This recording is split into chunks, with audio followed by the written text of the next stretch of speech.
5장 1절로부터 12절입니다. 사무엘하 5장 1절로부터 12절. 오늘은 우리 교독하면서 봅시다. 저 한 절, 여러분 한 절 교독하면서 읽겠습니다. 이스라엘 모든 지파가 헤브론에 이르러 다윗에게 나와 이르되 보소서 우리는 왕의 한 권륙이니이다. 전에 그 사울이 우리의 왕이 되었을 때에도 이스라엘을 거느져 출입하게 하신 분은 왕이시었고 여호와께서도 왕에게 말씀하시기를 내가 내 백성 이스라엘의 목자가 되며 내가 이스라엘의 주권자가 되리라 하셨나이다 하니라. 이에 이스라엘 모든 장로가 헤브론에 이르러 왕에게 나오매 다윗 왕이 헤브론에서 여호와 앞에 그들과 언약을 맺으매 그들이 다윗에게 기름을 부어 이스라엘 왕으로 삼으니라. 다윗이 나이가 30세의 왕이 올라 40년 동안 다스렸을 때 헤브론에서 7년 6개월 동안 유다를 다스렸고 예루살렘에서 33년 동안은 온 이스라엘과 유다를 다스렸더라. 왕과 그의 부하들이 예루살렘으로 가서 그 땅 주민 여부스 사람을 취하매 그 사람들이 왕에게 이르되 내가 결코 이로 들어오지 못하리라. 맹인과 다리 저는 자라도 너를 물리치리라 하니 그들 생각에는 다윗이 이로 들어오지 못하리라 함이나. 다윗이 시온 산성을 빼앗았으니 이는 다윗 성이더라. 그날에 다윗이 이르기를 누구든지 여부스 사람을 치거든 물기는 대로 올라가서 다윗의 마음에 미워하는 다리 저는 사람과 맹인을 치라하였으므로 속담이 되어 이르기를 맹인과 다리 저는 사람은 집에 들어오지 못하리라 하더라. 다윗이 그 산성에 살면서 다윗성이라 이름하고 다윗이 밀로에서부터 안으로 성을 둘러 싸우니라. 만군의 하나님 여호와께서 함께 계시니 다윗이 점점 강성하여 가니라. 두로왕 히람이 다윗에게 사절들과 백향목과 목수와 석수를 보내매 그들이 다윗을 위하여 집을 지으니 다윗이 여호와께서 자기를 세우사 이스라엘 왕으로 삼으신 것과 그의 백성 이스라엘을 위하여 그 나라를 높이신 것을 알았더라. 아멘. 오늘 말씀은 드디어 다윗이 온 이스라엘 왕으로 등극하는 장면이 나옵니다. 참 고생 많이 했습니다. 참 고생이란 고생 얼마나 많이 했는지 몰라요. 뭐 일일이 다 열거할 수 없지만 다윗이 가드왕 아기스에게 갔을 때 조국 이스라엘과 전쟁을 해야만 하는 어떤 불가피한 상황도 있었고요. 그 상황 속에서 하나님이 직접적으로 개입하시죠. 그래서 블레셋 방백들이 갑자기 다윗을 싫어하고 신뢰하지 못하는 눈길과 마음을 보내게 돼서 다행히 그 전투에 참여하지 않게 된 이런 어떤 극적인 장면도 있고요. 그리고 시글락을 이제 빼앗겨서 노략당하고 온 마을이 방황. 그래서 자기 자녀들과 아내들이 다 끌려가는 상황도 벌어집니다. 그래서 거기서 그의 부하들이 다윗을 돌로 치려 하나 다윗이 자기 하나님을 힘입어 용기를 내었더라. 그 말씀도 있어요. 멀쩡히 수금을 타고 있는 다윗을 향해 조그마한 단창을 수도 없이 던졌던 사울. 여러 사건 사고가 참 많았습니다. 그런 우여곡절 끝에 드디어 다윗이 이스라엘 왕위에 등극하는데 그가 맨 처음에 기름 부음을 받게 되죠. 다윗은 총 3번에 걸쳐 기름 부음을 받게 됩니다. 첫째는 15세 무려 목동일 때 사무엘상 16장이 그렇고요. 두 번째는 사울이 죽고 나서 한 번 더 기름 부음을 받습니다. 그리고 오늘 기름 부음을 받아서 드디어 왕 위에 오르게 되는데 약 15년에 걸쳐서 연단을 받게 됩니다. 그리고 30세 왕위에 등극해서 70세에 죽게 되니까 약 40년간을 통일 이스라엘 왕국을 다스린 왕으로 그 첫 발걸음을 떼게 되는데, 제 1절에 보시면 이렇게 적고 있습니다.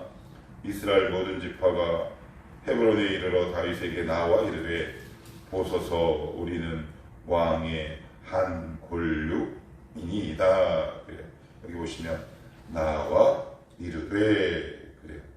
다윗이 나가는 게 아니라 온 백성이 나왔는데, 여기 있는 백성이 누구냐 하면 좀 전까지만 하더라도 이스보셋이 다스리던 백성들이었단 말이에요. 사울이 다스리던 백성이에요. 아무리 그렇다고 하지만 다윗에게 이렇게 나오기가 쉽지 않아요. 그들도 물론 하나님의 말씀도 할 수 있었겠죠. 그런데 갑자기 한 왕조가 이렇게 무너지면 거기에 있는 모든 백성이 그 다음 왕조로 넘어갑니까? 그런 일은 없어요. 우리 얼마나 많은 사극을 통해 봅니까? 고려가 망할 때, 아니면 신라가 망할 때, 거기에 따른 추종 세력들이 남아서 끝까지 대적하는 경우를 얼마나 많이 봐요. 그런데 오늘 말씀에 보면 헤브론에 이르러 다윗에게 나와, 여기 특별히 1절 앞부분에 이스라엘 모든 지파가 스스로 다윗에게 나왔다 그래요.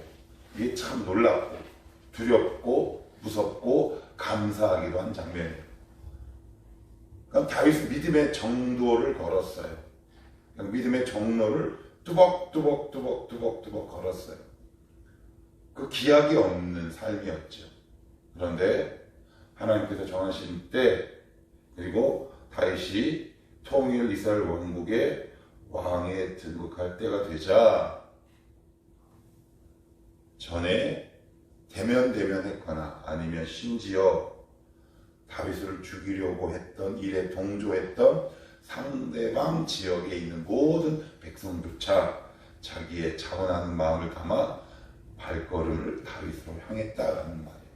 이게 참 중요한 것 같아요. 그래서 믿는 자가 걸어야 할 길, 그것이 거기서 진짜 우리의 믿음의 뚝심과 실력이 나오는 것 같아요. 얼마나 편법과 그리고 그 길을 벗어나고 싶은 마음이 들겠어요. 근데 거기서 그치지 않고 2절에 이렇게 이야기를 하고 있습니다. 2절도 같이 한번 읽어볼까요? 자, 시작. 전에 곧 사울이 우리의 왕이 되었을 때에도 이스라엘을 거느려 출입하게 하신 분은 왕이시었고, 요게 무슨 말이냐면 히브리식 표현 때문에 우리 한글로 번역하는 데 있어서 우리의 마음에 그렇게 싹 하고 와닿지 않는데 이런 뜻이라고 보시면 돼요. 전에 사울이 왕이 있었지만 실질적으로 우리를 지키고 다스렸던 것은 다윗이었는데, 이거 되게 놀랍죠, 그죠? 그런데 더 세밀하게 살펴보면 이런 거예요. 다윗은 계속 사울의 추격과 살해의 위협에도 불구하고 자기에게 주어진 일이 있었어요. 그건 뭐냐? 군대 장관. 그 일에서 한 번도 이탈하지 않은 거예요. 이게 되게 중요한 게 뭐냐 하면, 어려울 때 있잖아요. 하나님과 사람은 우리의 태도를 주목하세요. 이게 되게 중요해요. 백성들이 본 거예요. 나 같으면 저 자리 팽개치고 확 도망갔을 텐데, 그 위험한 와중에도 자기가 감당해야 될 사명의 자리를, 그 본분을 떠나지 않았구나 라는 말이에요. 그게 누구의 눈에 보였다라는 거예요? 백성들의 눈에 보였다는 거예요. 그래서 그 백성이 오랜 기간 주목해 보니까, 다윗에게 우리 앞길을 맡겨도 되겠다. 우리가 오해하지 않으셔야 되는 게, 아까 제가 믿음의 정로를 걸어야 된다. 에이, 엄마 믿음의 정로를 걸어야 난 기도해야 돼. 그런 차원을 훨씬 상회하는 거예요. 물론 기도의 자리를 지키는 거겠죠. 그게 기본이겠죠. 그런데 다윗은 어려운 상황 속에서도 자신이 지켜내야 할 자리, 살아내야 할 삶의 자리, 그 자세와 태도를 견지하고 유지했다는 사실이 굉장히 중요해요. 하나님 오늘도 우리의 이 중심을 보신다는 말이에요. 이 태도를 보세요. 이 자세를 보세요. 저놈이 과연 복받을 자세가 되어 있는지, 아니면 자기에게 조금만 불리하면 팽 하고 도망가는지. 하나님은, 사람은 우리를 주목하고 보고 있어요. 얼마 전에도 제 아내랑 얘기를 하다가 그런 얘기를 한 적이 있어요. 여보, 이제 한 50 중반 살아보니까 말로서는 그 사람을 다 모르겠더라.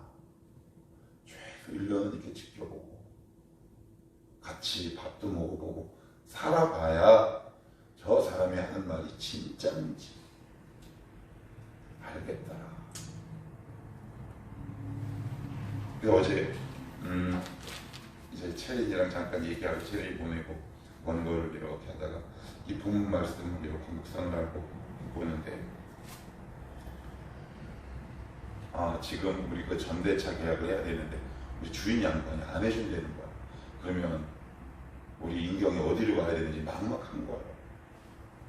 근데 그래서 제가 어제 말씀, 특별히 2절 말씀을 하다가 갑자기 원고에 이 문장이 생각나서 막 적었어요. 그래요, 하나님. 이해하지 못하면 믿으면 되고 막히면 기도하는 뜻을 알겠습니다. 하나님, 믿음의 자세를 잃지 않게 하여 주시옵소서. 믿음의 정도를 걷는 자를 오늘도 주목하시는 하나님, 모르겠습니다. 포기가 아니라 그냥 옆에도 막히고 앞에도 막히고 뒤도 막혔으면 에이 뭐 하늘은 뚫렸으니까 부르짖어 볼랍니다. 이해되지 않죠. 분명히 하나님이 저희들에게 마음을 주시고 그래서 이제 인경이 가게까지 나아가가지고 쟤는 이제 유턴도 못해요. 이제 그냥 여기서 뼈를 묻든지 해야 돼. 그게 또 그 가게가 딱 나가니까 우리 건물주가 저한테 잘해줘. 야, 어쩜 그렇게 상황이 이렇게 딱 맞냐? 그래요.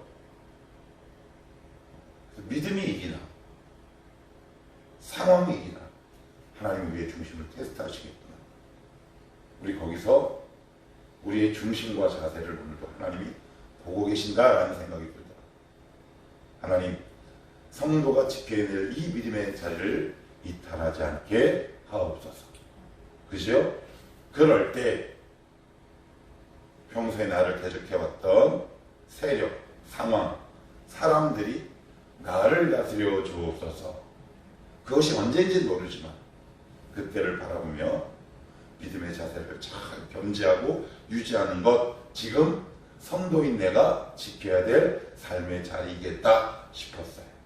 여러분들 계속 기도해 주시고 정말 믿음으로 지혜로 이 상황을 이겨낼 수 있도록 여러분 기도로 함께 모아주시면 좋을 것 같아요. 그리고 나서는 이제 5절입니다. 5절입니다. 5절도 같이 한번 볼게요. 자, 시작. 헤브론에서 7년 6개월 동안 유다를 다스렸고 예루살렘에서 33년 동안 온 이스라엘과 유다를 다스렸더라. 여기 보시면 제가 저 앞에서도 말씀을 드렸어요. 몇 년 고난 당했나요? 약 15년. 그죠? 15년. 그리고 몇 년 왕이 올랐냐 하면 40년. 그래서 이 로마서에서는 이런 표현이 나와요. 우리가 현재 당한 고난은 장차 우리가 받을 영광과 좋게 비교할 수 없다라는 말이 나와요. 그러니까 두 가지 의미가 있어요. 하나님, 그런 분이 이 땅에서 고생만 하나요? 그렇지 않아요. 때가 되면 하나님이 반드시 풀어주세요. 반드시 성도를 차근차근 높여주세요. 우리 살펴봤어요. 하나님 우리를 높이실 때 갑자기 그런 일은 없다고 그랬어요. 아주 특수한 경우를 제외하고.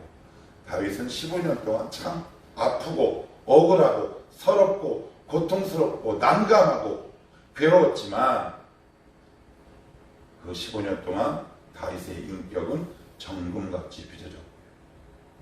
그 정금같이 빚어진 다윗에게 하나님은 통일 이스라엘을 선물하셨어요. 그래서 우리가 지금 당하는 고난이 있어요. 이해되지 않고 납득되지 않는 것이 있을 수 있어요. 그렇지만 하나님은 우리에게 다윗에게 40년의 왕과 영광이라는 자리를 허락하셨던 것처럼 이 땅을 살아가는 성도에게도 주시는 영광의 때가 반드시 있다. 우리 그것을 기다리며 살아가는 거죠. 그래서 어제도 우리 은경이랑 얘기를 하다가 갑자기 이 말씀이 이렇게 로마서에 있는 말씀인데 이런 말씀이 떠오르더라고요. 바랄 수 없는 중에 바라고. 근데 그 말씀이 너무 기가 막히다 그런 거예요. 맞아요. 이해돼서 믿으면 그게 뭔 믿음일 거예요. 보이는데 믿으면 뭔 믿음이겠어요. 그게 손에 질 듯 가까이 있는 것이 빤히 보이면 그게 뭔 믿음이겠어요. 아, 믿음의 개념이 다시 한번 정립되어야 되겠구나. 바랄 수 없는 중에 바라는 것, 이해할 수 없는 중에 믿어내는 것, 그게 진짜 믿음 아니겠는가. 그래서 우리는 늘 이해를 시켜달라고 해요. 하나님 이해되지 않아요. 그런데 제 경험상 저를 납득시키신 적은 한 번도 없어요. 납득시키지 않고 끌고 가셨어요. 왜요? 이해시키면 도망갈까봐 그랬던 것 같고요. 아무리 애에게 5살짜리 애에게 우리 수민이와 이재성을 데려다가 야 오늘부터 미분과 적분을 공부할 거야. 어떻게 같이 도망가자. 그치 수민아 이해되겠어요? 안 되죠. 그러니 어때요? 그냥 끌고 가야죠. 이해되는 건 믿음이 아닌 것 같아요. 15년의 시기가 이해가 됐나요? 그게 다 이해가 돼요? 언제 이해가 돼요? 그 시간이 끝나고 나니까 아 그때 그러셨구나. 그럴 때 이제 감격이 오는 거죠. 눈물이 오는 거예요. 그 기간을 통과하고 나면 반드시 하나님이 높여주시는 때가 온다. 다윗이 그랬다면 우리도 역시 동일하다. 자 이렇게 보시면 이제 5절도 조금 더 제가 말씀을 드리면 아까 앞에 말씀드렸죠. 다윗은 총 3번에 걸쳐서 기름 부음을 받는다고. 사무엘상 16장 그때는 신분이 뭐였을까요? 목동이었어요. 그러면 사무엘하 2장 사울이 죽었을 때는 어디의 왕이 돼요? 유다 왕이 돼요. 일부 지역만 왕이 되죠. 그리고 오늘 5장 3절에 보시면 이에 이스라엘 모든 장로가 헤브론에 이르러 뭐라고 나와요? 그들이 다윗에게 기름을 부어 왕으로 삼으니라. 5장 3절에 보시면 그렇죠? 그러니까 처음에는 뭐로 출발해요? 목동, 그 다음에 지역, 마지막에 온 이스라엘의 왕으로. 그러니까 목동에서부터 드디어 통일 이스라엘의 왕까지 하나님은 당신의 계획과 연단을 잘 뛰어넘어간 다윗에게 점점 영광과 존귀의 모습을 허락하신다. 그런데 이제 여기서 우리가 한 가지 반드시 짚고 넘어갈 문제가 있어요. 자, 11절, 12절이에요. 11절, 12절. 자, 시작. 하나님이 다윗에게 사절들과 백향목과 목수와 석수를 보내매 그들이 다윗을 위하여 집을 지으니 다윗이 여호와께서 자기를 세우사 이스라엘 왕으로 삼으신 것과 그의 백성 이스라엘을 위하여 그 나라를 높이신 것을 알았더라. 여기 보시면 두로왕 히람 나오는데 솔로몬 시대 사람이에요. 아, 그러면 성경이 잘못 기록됐구나. 두로왕 히람이 솔로몬이 백향목으로 왕궁을 짓죠. 거기서 나왔던 사람이에요. 그런데 아직 왕이 되기 전이란 말이에요. 이때는 그러니까 살아는 있는데 아직 왕이 되지 않았을 때야. 여기 두로왕 히람은. 그런데 성경은 두로왕 히람이래요. 이게 그러면 옥인가? 아니에요. 의도가 있는 거예요. 다윗이 그만큼 이방 왕을 통해서 높아졌다라는 사실을 20년 후에 왕이 됐지만 미리 그의 사건을 땡겨온 거죠. 이게 되게 중요해요. 그러니까 다윗을 지금 높이고 싶은 마음이 있는 거야. 사무엘을 쓴 사람이. 그래서 이 당시 왕은 아니지만 나중에 일어날 일을 미리 20년이나 땡겨왔어요. 그런데 이제 12절이 중요해요. 이런 표현이 나와요. 다윗이 여호와께서 자기를 세우사 이스라엘 왕으로 삼으신 것과 그의 백성 이스라엘을 위하여 그 나라를 높이신 것을 알았더라. 자기를 왕으로 삼게 하시고 높여주신 분이 누구인 것을 아는 거예요. 예, 사람이 화장실에 들어갈 때 다르고 나올 때 다르잖아요. 그죠? 신명기 8장에 보시면 가나안 목전에 둔 이스라엘 백성과 공동체에게 이렇게 말씀하세요. 너희가 배불리 먹게 되면 반드시 나를 잊게 될 것이다. 그러니 나를 잊지 말아라. 이런 유의 문장이 나옵니다. 이게 뭐냐? 그러니까 저랑 여러분은 모든 인간은 이제 좀 잘 되고 배불고 등 따시면 하나님을 떠나요. 저는 안 그렇게, 성경이 써 있다니까요. 우리 인간은 배부르고 등 따지면 하나님을 잊는다고. 제 말이 아니라 신명기 8장에 써 있어요. 너희는 반드시 나를 반드시란 단어가 붙어요. 그런데 다윗은 알았대요. 왜 알았을까요? 왜? 저는 이런 생각이 들어요. 15년이라는 긴 기간과 연단의 과정 속에 하나님의 성품이 다윗의 영혼과 성품에 이식되지 않았을까? 그래서 조금 잘 먹고 잘 살게 되면 후딱 하나님 잃어버리는 우리와 달리 그 긴 연단의 시간 속에 그래, 나를 높여주실 분도 하나님, 나를 지금 높이신 분도 하나님이었구나 라는 것을 깨달았지 않았을까? 그러면 사실 우리 바로 천국 가도 되긴 해요. 지금 또 당장 우린 또 가기 싫잖아요. 조금 나중에 이렇게 될까요? 그럴 수도 없고. 그게 참 쉽지 않은 것 같아요. 내가 조금 배부르고 등 따시면 이 모든 복의 근원과 시작이 하나님이었구나. 나를 높여주신 게 하나님이었구나 라는 것을 여기 안다라는 말은 새기다라는 뜻이거든요. 새긴 거지.